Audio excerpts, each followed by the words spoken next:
Railway घरेकरण बंद करने वरिष्ठ नागरिक को पुनः रेल सेवा जगैदेवा और 26 तारिख वृद्धि होता यात्री भड़ा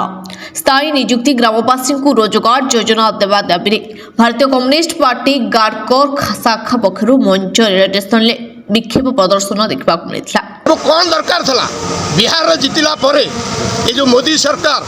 यही धंदा आरंभ कर जो भाव में भारत वर्ष में भोट चोरी करके आइले बर्तमान लोकों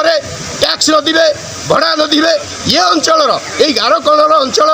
बहु लोक जमी हर आज पर्यटन से रेलवे जो सुविधा सुजोग पाया कथा पाई पारना आज भी आयरन पानी पीउंट ट्यूबवेल आयरन पानी बाहर भी पीउंट ता विरुद्ध में आज कम्युनिस्ट पार्टी गारकण शाखा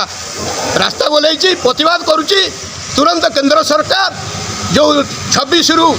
यात्री भड़ा बुद्धि कर प्रत्याहार कर रेलवे जीए डिपार्टमेंट पूरा लगी पड़ी ता विरुद्ध में आज प्रोटेस्ट कर साधारण गरीब खटिकिया मेहनत मनीष आम लड़ई करूँ ये लड़ई आम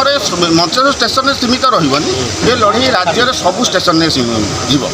ना ना आप जो कथा कहते से विषय रेलवे मिनिस्टर जी अच्छा सी तो आमर ओडिशार मंत्री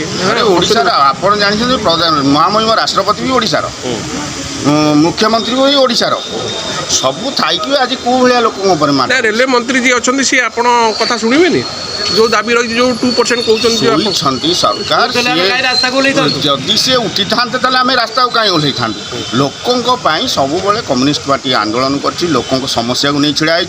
ये आगामी दिन पर्यटन लड़ई चलो जे पर्यटन सरकार कथा निद न भांगी।